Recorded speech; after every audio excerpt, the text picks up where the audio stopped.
नमस्कार, आप देख रहे हैं राष्ट्र प्रथम। आपके साथ मैं हूं तुषार शर्मा। राजस्थान के इस खास बुलेटिन में आपका स्वागत है। उन तमाम खबरों से आपको कराएंगे मुखातिब, लेकिन उससे पहले सुर्खियां। अध्यक्ष बनते ही खड़गे के साथ खड़े दिखे नोटिस पाने वाले नेता। दिव्या बोली, समय बड़ा बलवान। इस बार अनोखी होगी भरतपुर की दिवाली। दीप महोत्सव कार्यक्रम के साथ होंगे 100 फीट लंबे गोवर्धन की पूजा। थरूर के हार पर बीजेपी का तंज। पूछा क्या चुनाव स्वतंत्र और निष्पक्ष होने की थी उम्मीद। मल्लिकार्जुन खड़गे की जीत से राजस्थान कांग्रेस में खुशी। नेताओं ने दी बधाई। खड़गे की जीत पर कांग्रेस नेता रघुवीर सिंह मीणा और गिरिजा व्यास की प्रतिक्रिया। बीजेपी पर साधा निशाना। अब खबरें जानेंगे विस्तार से। आपको बता दें कि कांग्रेस में राष्ट्रीय अध्यक्ष बदलने के साथ ही राजस्थान कांग्रेस का सियासी घमासान फिर से शुरू हो गया है। मल्लिकार्जुन खड़गे की जीत के बाद बधाई देने पहुंचे नोटिस वाले नेताओं को कांग्रेस विधायक दिव्या ने एक बार फिर टारगेट किया है। दिव्या ने शांति धारीवाल, महेश जोशी और धर्मेंद्र राठौड़ पर कटाक्ष किया। जो लोग आलाकमान के खिलाफ साजिश में शामिल थे, वही अब सबसे पहले बधाई देने पहुंचे हैं। बता दें, सियासत में अपनी बात बेबाक रखने वाली कांग्रेस की तेज तर्रार नेता दिव्या ने बुधवार रात अपने ट्विटर हैंडल पर तस्वीरें पोस्ट कर लिखा कि हाईकमान के खिलाफ साजिश वाले लोग सबसे पहले हैं जो कांग्रेस के नए अध्यक्ष को बधाई देने के लिए गए हैं। संयोग से श्री खड़गे विधायक दल की बैठक में हिस्सा लेने जयपुर भेजे गए और पर्यवेक्षकों में एक थे, और जिन्होंने बाद में अनुशासन समिति को एक लिखित रिपोर्ट सौंपी और जिसके आधार पर नोटिस जारी हुआ। कभी घमंड नहीं कीजिएगा और समय बड़ा बलवान है, और किए रंग राजा कोई और निर्धन को धनवान। इस दोहे के जरिए दिव्या ने कांग्रेस नेताओं को नसीहत दी और खुद पर कभी घमंड नहीं करें। समय इतना बलवान है कि निर्धन को धनवान और राजा को रंक बना देता है। दिव्या ने लिखा है कि समय का फेर है और खड़गे जी को लाख बुलाने पर मिलने तक नहीं आए। विधायक दल की मीटिंग को बॉयकॉट कर समांतर मीटिंग की ओर यही मुख्य सचेतक और संसदीय कार्य मंत्री प्रतिनिधि बनकर आए तो खड़गे जी के सामने शर्त रखी कि जो फैसला होगा वो 19 अक्टूबर के बाद होगा, वो सिर्फ सोनिया गांधी जी से मिलेंगे।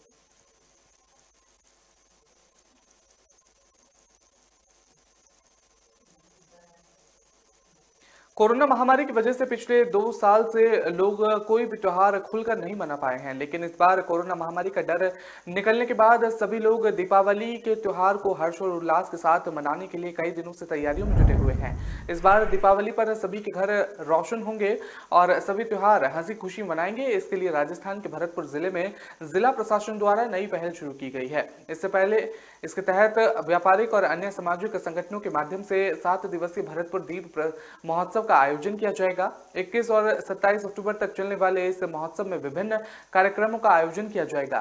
जिला कलेक्टर आलोक रंजन ने बताया है कि 21 अक्टूबर शुक्रवार को सुबह 7 बजे साइकिल क्लब के तत्वाधान में जिला प्रशासन और सामाजिक संगठनों के पदाधिकारियों की साइकिल रैली का आयोजन किया जाएगा। साइकिल रैली जिला कलेक्ट्रेट से रवाना होकर बिजली घर चौराहा और काली बागुची और हीरादास कुम्हेर गेट होते हुए बिजली घर सारस चौराहा थाना गेट पर समाप्त होगी। इसके बाद सुबह 9 बजे किला स्थित बांके बिहारी जी मंदिर में श्रृंगार स्वरूप की महाआरती की जाएगी और शाम 5 बजे विश्वप्रिय शास्त्री पार्क खोला जाएगा और रंगमंच पर फोटो संस्थानों और पर्यटन विभाग के संयुक्त तत्वाधान में स्थानीय स्तर के कलाकारों और राजस्थानी कलाकारों द्वारा संस्कृति संध्या आयोजन किया जाएगा। इस बार जिला प्रशासन द्वारा गरीब लोग दिवाली कैसे मनाएंगे, इसका भी ख्याल किया गया है। प्रशासन द्वारा 22 अक्टूबर शनिवार को लगभग 4000 परिवारों तक खुशियों का इजहार करने के लिए नगर निगम और अन्य सामाजिक संस्थान के सहयोग से दीप वितरण और मुंह मीठा कराने का कार्यक्रम किया जाएगा। नगर निगम और सामाजिक संस्थान और विभिन्न संगठनों के साथ मिलकर शहरी की चिन्हित 18 कच्ची बस्तियों में रहने वाले गरीब लोगों को मिठाई वितरित की जाएगी।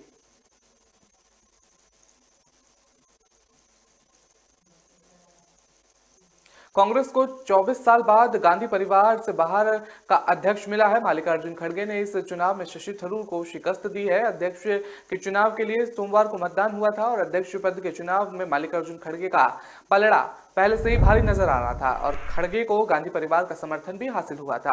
उनके नामांकन के वक्त पार्टी के तमाम बड़े नेता मौजूद थे। ऐसे में ये माना जा रहा था कि चुनाव में खड़गे की जीत लगभग तय है।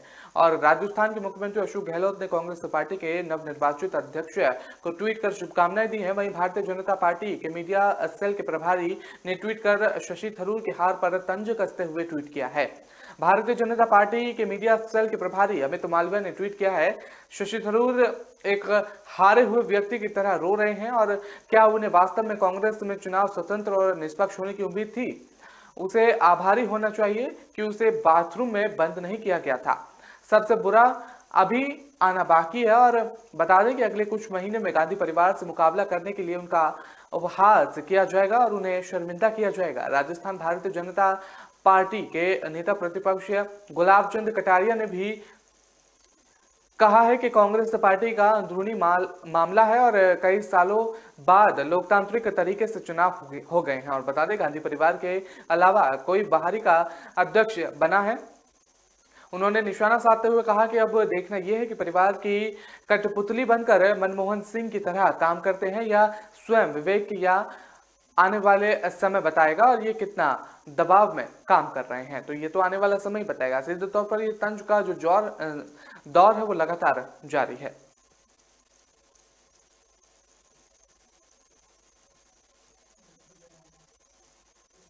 मल्लिकार्जुन खड़गे बहुमत के साथ कांग्रेस के नए अध्यक्ष चुने गए हैं और इनकी जीत से राजस्थान में खुशी की लहर बनी हुई है। प्रदेश कांग्रेस के वरिष्ठ नेताओं ने खड़गे की जीत पर बयान दिया है। राजस्थान कांग्रेस प्रदेश अध्यक्ष गोविंद सिंह ने कहा है कि देश के समस्त कांग्रेस जन के लिए खुशी की बात है कि आज जो भारतीय राष्ट्रीय कांग्रेस के राष्ट्रीय अध्यक्ष के रूप में चुनाव के माध्यम से मल्लिकार्जुन खड़गे भारी बहुमत से साथ ही विजय बने हुए हैं। गोविंद सिंह ने आगे कहा है कि हम सब कांग्रेस कार्यकर्ताओं में उत्साह है और खुशी की लहर है।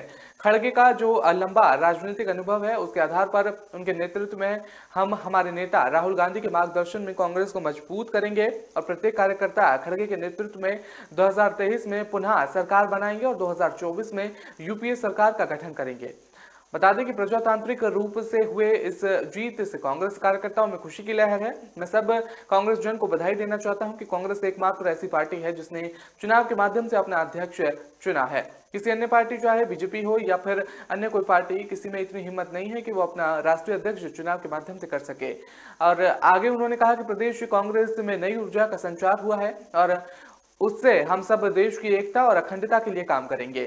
आने वाले समय में राज्यों में कांग्रेस और देश में यूपीए की सरकार बनाएंगे।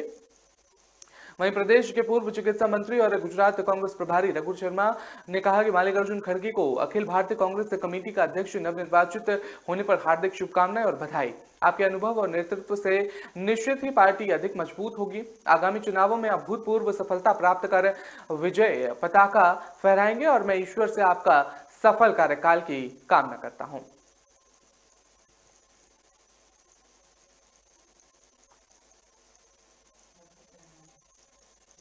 कांग्रेस को आखिरकार अपना नया अध्यक्ष मिल ही गया और 80 साल के मल्लिकार्जुन खड़गे कांग्रेस के नए अध्यक्ष चुने गए हैं।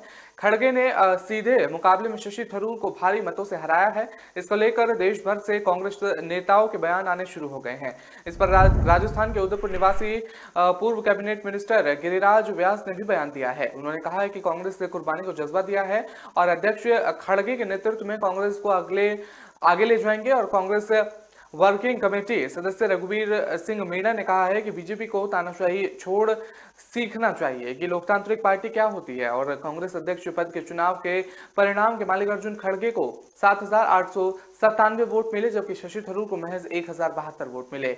अध्यक्ष चुनाव में कुल 9,497 वोट पड़े और इस पर गांधी परिवार की तरफ से कोई भी सदस्य अध्यक्ष पद की रेस में शामिल नहीं था। ऐसे पिछले 24 साल में पहली बार हुआ है जब गांधी परिवार के बाहर का कोई नेता अध्यक्ष पद तक पहुंचा है और इससे पहले सीताराम केसरी ऐसे अध्यक्ष थे और बता दें जो गांधी परिवार से नहीं थे।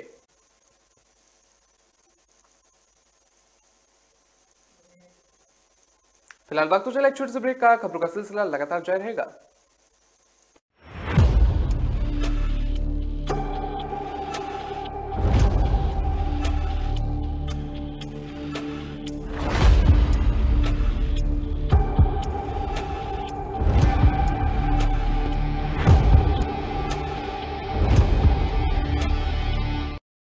रस्तोगी जब रैपिडो पे टाइम से पहले ऑफिस पहुंचने लगा तो अपने आप को एकदम टॉप मैनेजमेंट समझने लगा। चाय कैपुचिनो। क्या सर, टाइम है आने का? चलो। कैपेचिनो। Green tea. तो इतना भी झाड़ पे चढ़ने की जरूरत नहीं है, ये रैपिडो है। लो प्राइस, कंफर्टेबल और क्विक। टाइम से पहुंचो एकदम आराम से। रैपिडो, बाइक वाली टैक्सी।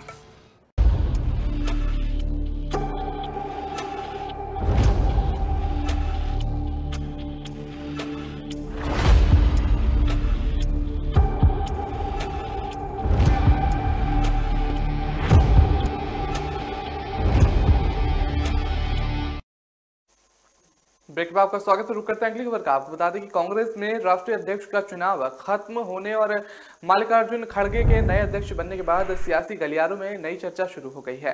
चर्चा राजस्थान कांग्रेस में मचे सियासी घमासान की है। चर्चा यह है कि कांग्रेस में सत्ता परिवर्तन के बाद क्या अब राजस्थान की सत्ता भी बदलेगी?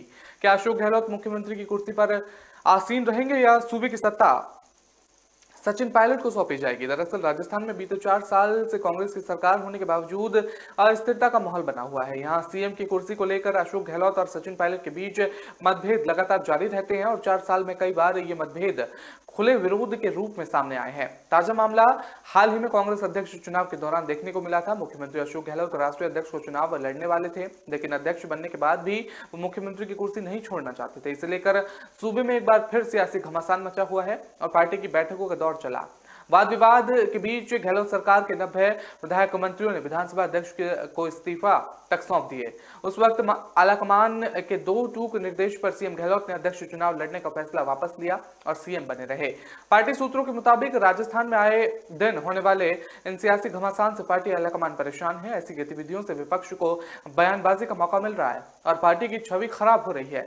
और अध्यक्ष चुनाव के दौरान जो घटनाक्रम हुआ वो चिंताजनक है, लेकिन उस वक्त चुनाव करवाना पार्टी की प्राथमिकता थी, इसलिए सभी मौन रहे। अब नए अध्यक्ष आने से चर्चा है कि क्या राजस्थान में पार्टी का विवाद खत्म होगा या नहीं।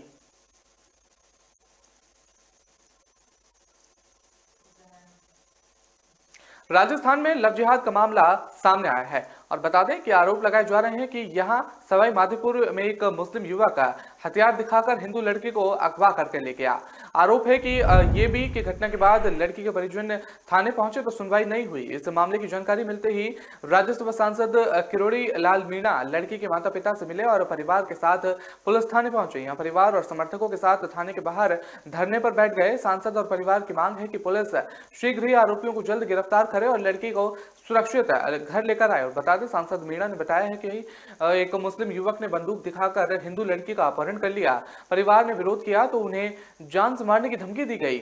लड़की की मां ने धक्का देकर नीचे जमीन पर गिरा दिया गया और लड़की को जबरन बाइक पर बिठाकर अगवा कर लिया गया। और इस घटना से घबराए परिजन महिला पुलिस थाने पहुंची तो वहां से कोतवाली थाने भेज दिया गया। कोतवाली पुलिस ने भी मुकदमा दर्ज करने से मना कर दिया। इसके बाद पीड़िता परिवार के लोग एसपी के दफ्तर पहुंचे तो वहां एसपी नहीं मिले। इतना संवेदनशील मामले में पुलिस की लापरवाही का पता लगने ही परिवार से मुलाकात की और सांसद मीणा ने आरोप लगाया है कि संवेदनशील मामलों में भी पुलिस लापरवाही बरत रही है। लव जिहाद जैसे संगीन मामले में भी पुलिस ने मुकदमा दर्ज नहीं किया और हमारी मांग है कि लड़की को बरामद कर परिवार को सुपुर्द कर दिया जाए और आरोपी को सख्त सजा मिले। मीणा ने आरोप लगाया है कि सवाई माधोपुर में इस तरह के मामले लगातार बढ़ते जा रहे हैं, इसके बावजूद पुलिस ध्यान नहीं दे रही है।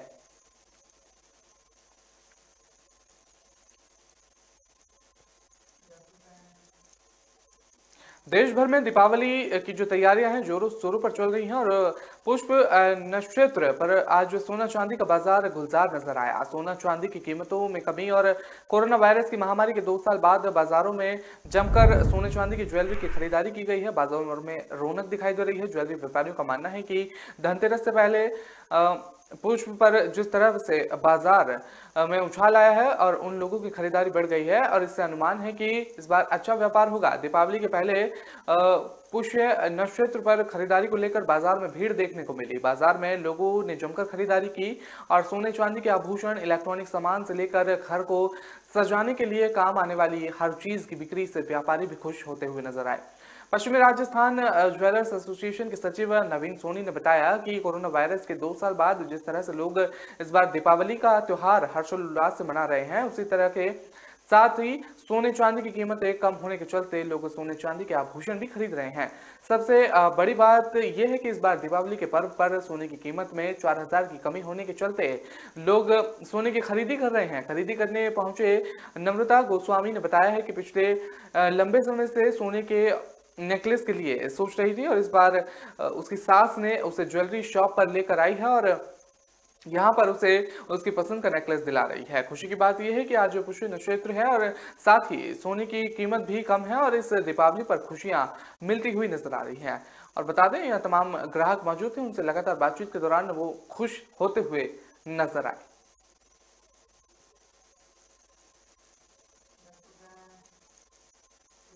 राजस्थान के राजसमंद के श्रीनाथ की नगरी नाथ द्वार में प्रसिद्ध श्रीनाथ मंदिर है, जहां लाखों की संख्या में भक्त आते हैं और यहां के प्रसिद्ध महोत्सव में एक दीपावली के बाद अन्नकूट का होता है और खेखरा के दिन हजारों भक्तों के बीच यहां गाय गलियों में दौड़ती हुई नजर आती है। वहीं इस बार इस महोत्सव के लिए भक्तों को इंतजार करना पड़ेगा, क्योंकि ये महोत्सव 24 अक्टूबर दीपावली के अगले दिन न होकर 2 नवंबर को होगा।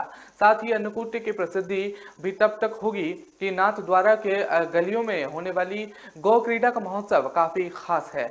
मंदिर की परिक्रमा लगाने के बाद गौ क्रीड़ा की शुरुआत होती है। इससे पहले गलियों के रास्ते पर बांस की लकड़ियों से बैरिगेटिंग कर दी जाती है और ग्वालों और गायों की क्रीड़ा के लिए बीच में जगह छोड़ दी जाती है। वेशभूषा धारण किए ग्वाल बाल कूपी से गायों को उकसाते हैं और फिर गायें भागती हैं। बैरिगेटिंग में खड़े सभी भक्त गायों को छूकर आशीर्वाद लेते हैं। इस क्रीड़ा को देखते हुए बड़ी संख्या में जन समुदाय एकत्रित हो जाता है। घरों की छत पर चढ़कर लोग इस क्रीड़ा को देखते हैं और इसका आनंद उठाते हैं। और बता दें, अन्नकूट की विशेषता और प्रसादी भी होती है जो काफी प्रसिद्ध है। साल के आखिरी सूर्य ग्रहण के चलते इस बार दीपोत्सव 5 के बजाय 6 दिन का होगा और चतुर्दशी युक्त अमावस्या में दीपावली का पर्व 24 अक्टूबर को मनाया जाना, यानी कि चतुर्दशी भी इसी दिन रहेगी। और खंडग्रास सूर्य ग्रहण के चलते श्रीनाथ जी मंदिर में दीपावली के अगले दिन होने वाले गोवर्धन पूजा अन्नकूट महोत्सव कार्यक्रम आगे स्थगित किए गए हैं। ये कार्यक्रम श्रीनाथ मंदिर में 2 नवंबर को होगा। माना जाता है कि ग्रहण होने के कारण ठाकुर जी का भोज शुद्ध नहीं होता और इसलिए ठाकुर जी सूर्य ग्रहण के मोक्ष के बाद ही भोजन करते हैं।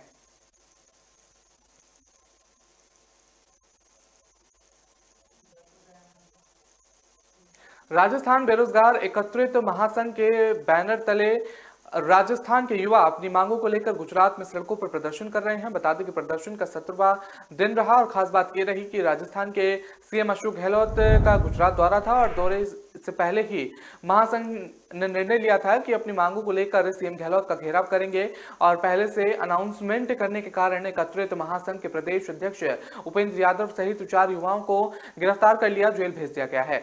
वहीं कुछ युवा सीएम गहलोत के वाहन तक पहुंचे और कुछ को पहले ही पुलिस द्वारा गिरफ्तार कर लिया गया। इसी बीच युवाओं ने एक बड़े निर्णय लिया कि राजस्थान सरकार हमारी वाजिब मांगों को नहीं मान रही है, इसलिए इसको लेकर दिवाली भी गुजरात में ही मनाई जाएगी। एकत्रित महासंघ के प्रदेश अध्यक्ष उपेंद्र यादव ने बताया कि बेरोजगार युवाओं की जो मांगे हैं वो खुद ही नहीं बल्कि सीएम अशोक गहलोत द्वारा बजट घोषणा में की गई हैं।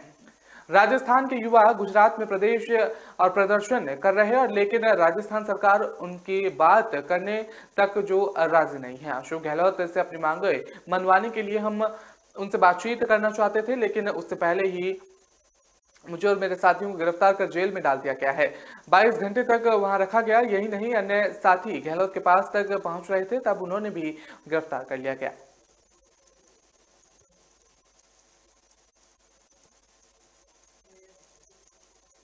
फिलहाल वक्त तो चला एक छोटे से ब्रेक का। खबरों का सिलसिला लगातार जारी रहेगा।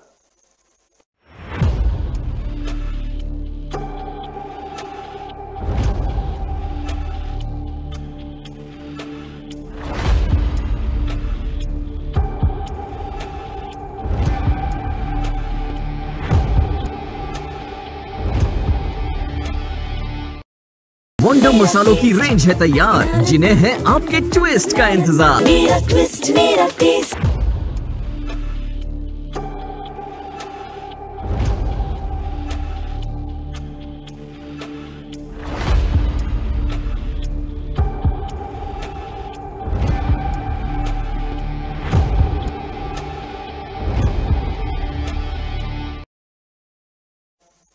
ब्रेक के बाद आपका स्वागत है। रुक करते हैं अगली खबर का। आपको बता दें कि बीजेपी के प्रदेश अध्यक्ष सतीश पुनिया ने मुख्यमंत्री अशोक गहलोत के द्वारा वसुंधरा राजे पर की गई टिप्पणी पर पलटवार किया है। उन्होंने कहा है कि उन्होंने अपने पैरों के पास जलती आग तो दिखाई नहीं देती तो दूर पहाड़ पर जलती हुई आग दिख जाती है। मुख्यमंत्री अशोक गहलोत ने पूर्व मुख्यमंत्री और बीजेपी नेता वसुंधरा राजे के बारे में कहा था कि उनके साथ बीजेपी जो अन्याय कर रही है वो भी सबके सामने है। प्रदेश कांग्रेस मुख्यालय में संवाददाताओं से बातचीत में राजस्थान के बेरोजगारों के बयान संबंधी राज्य के बयान पर गहलोत ने कहा था कि देखिए, वसुंधरा राजे जी जो स्थिति बन गई है वो बीजेपी ने इसलिए वो उनका फर्ज बनता है कि वो कुछ बातें ऐसी बोले जिससे कि वो वापस वो सर्कुलेशन में आ सके, और ये स्वाभाविक भी नहीं है। गहलोत ने कहा कि मैं उनका बुरा नहीं मानता हूं क्योंकि बीजेपी उनके साथ जो अन्याय कर रही है वो भी सबके सामने है।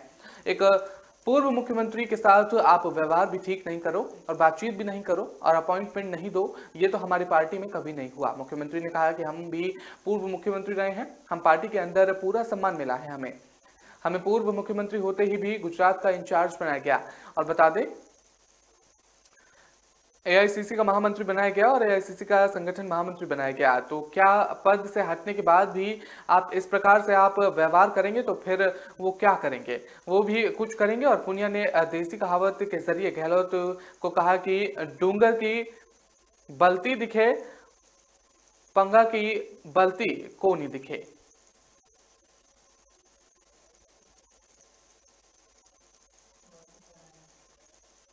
राजस्थान पुलिस दिवाली से पहले मिलावटी खाद्य पदार्थ के खिलाफ बड़े पैमाने पर अभियान चला रही है। कई जगहों पर मिलावटी खाद्य पदार्थ जब्त किए गए हैं। राजस्थान पुलिस की सीआईडी क्राइम ब्रांच और खाद्य सुरक्षा विभाग की टीम ने जयपुर के कर्णी बिहार थाना क्षेत्र में स्थानीय पुलिस के सहयोग से श्याम बालाजी ट्रेडर्स के यहां छापेमारी कर भारी मात्रा में खराब और मिलावटी सूखा मेवे और मसाले जब्त कर फर्म से अन्य मसालों और मेवों के सैंपल लिए हैं। बता दें कि एडीजी डॉक्टर रवि प्रकाश मरेड़ा ने बताया है कि दिवाली के त्योहारों पर खाद्य पदार्थ में मिलावट के विरुद्ध कार्रवाई के लिए खाद्य सुरक्षा विभाग के साथ सीआईडी क्राइम ब्रांच की टीम भी एक्टिव हो गई है और सीआईडी की टीम की मात्र 5 दिनों में ये दूसरी बड़ी कार्रवाई है। मुखाबिर से मिली सूचना पर क्राइम ब्रांच के डीसीपी पुष्पेंद्र सिंह राठौड़ के सुपरविजन और इंस्पेक्टर राम सिंह नाथावत के नेतृत्व में हेड कांस्टेबल शंकर दयाल शर्मा और महेंद्र और कांस्टेबल करनी सिंह और बंशीलाल की टीम को शाम करनी बिहार क्षेत्र में भेजा गया था। और बता दें एडीजी मेहरा ने बताया है कि खाद्य सुरक्षा अधिकारी देवेंद्र सिंह राणावत को बुला स्थानीय थाना पुलिस की सहायता के श्याम बालाजी ट्रेडर्स नाम के फर्म पर छापा मारा गया।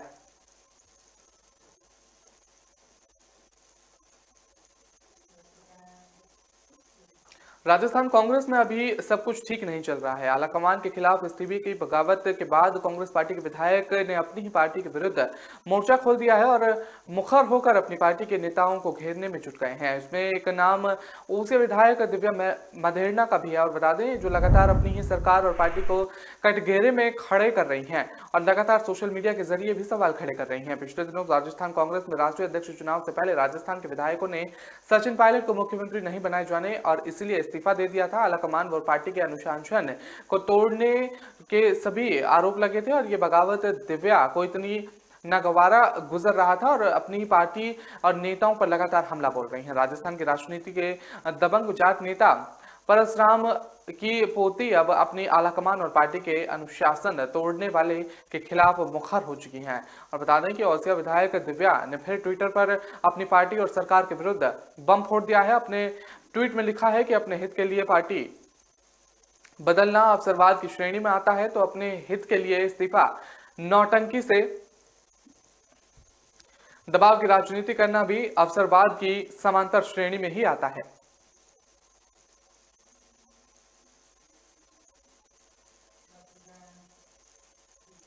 राजस्थान के भिवाड़ी से फिरौती के लिए अगवा किए गए 3 भाइयों में से 2 की दिल्ली में हत्या कर दी गई है, जिनके शव कुतुब मीनार मेट्रो स्टेशन के पीछे जंगल से बरामद किए गए हैं। मृतकों के नाम अमन और विपिन बताए जा रहे हैं। इनका छोटा भाई शिवा जीवित है, हालांकि उसका भी गला घोटकर हत्या करने का प्रयास किया गया था, लेकिन शिवा के बेहोश हो जाने पर हत्यारों ने उसे मारा हुआ समझ दिया और उसे छोड़ दिया। इस मामले में भिवाड़ी क्राइम ब्रांच ने 2 आरोपी महावीर और मांझा सिंह को गिरफ्तार किया है। दोनों से हुई पूछताछ के बाद इस दोहरे हत्याकांड का खुलासा हुआ है, जिसके बाद भिवाड़ी पुलिस ने दिल्ली के महरौली थाना पुलिस से संपर्क साधा और सुबह कुतुब मीनार मेट्रो स्टेशन के पीछे जंगल से दोनों बच्चों के शवों को बरामद कर लिया गया।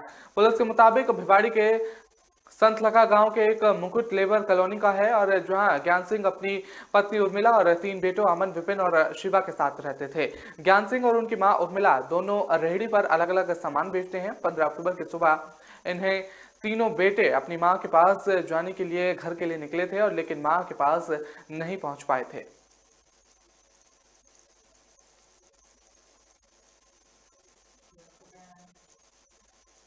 राजस्थान सरकार प्रदेश में पर्यावरण प्रदूषण को रोकने के लिए निरंतर प्रयास कर रही है और इसके तहत अस्पतालों के लिक्विड और सॉलिड वेस्ट के निस्तारण के लिए सीवरेज ट्रीटमेंट प्लांट स्थापित होंगे और मुख्यमंत्री अशोक गहलोत ने इसके लिए 20 करोड़ रुपए के बजट को मंजूरी दे दी है। प्लांट के निर्माण के लिए लागत का 50% व्यय चिकित्सा शिक्षा विभाग और 50% राजस्थान राज्य प्रदूषण नियंत्रण मंडल वहन करेगा। बता दें कि मुख्यमंत्री ने बजट में इसकी घोषणा की थी। सीएम गहलोत की इस स्वीकृति में प्रदेश के बड़े अस्पतालों RUHS, SMS अस्पताल, जनाना अस्पताल, महिला चिकित्सालय जयपुर, महात्मा गांधी अस्पताल जोधपुर, PBM अस्पताल बीकानेर और चिकित्सा महाविद्यालय कोटा से संबंधित अस्पतालों में सीवरेज ट्रीटमेंट प्लांट स्थापित हो गया और अस्पतालों के लिक्विड और सॉलिड वेस्ट का निस्तारण किया जा सकेगा। मुख्यमंत्री अशोक गहलोत ने इसके लिए 20 करोड़ रुपए के बजट को मंजूरी दे दी है। प्लांट के निर्माण के लिए लागत का 50% खर्च चिकित्सा शिक्षा विभाग और 50% राजस्थान राज्य प्रदूषण नियंत्रण मंडल वहन करेगा। सीएम ने इसकी घोषणा बजट में की थी। पर्यावरण की दृष्टि से अत्यंत आवश्यक इन सीवरेज ट्रीटमेंट प्लांट का निर्माण RIDP द्वारा किया जाएगा। प्लांट के निर्माण के लिए लागत 50% व्यय चिकित्सा शिक्षा विभाग और 50% राजस्थान राज्य प्रदूषण नियंत्रण मंडल वहन करेगा। गौरतलब है कि मुख्यमंत्री ने लिक्विड और सॉलिड वेस्ट का निस्तारण करने के लिए प्रदेश के बड़े अस्पतालों में सीवरेज ट्रीटमेंट प्लांट स्थापित किए जाने के लिए बजट की घोषणा की थी।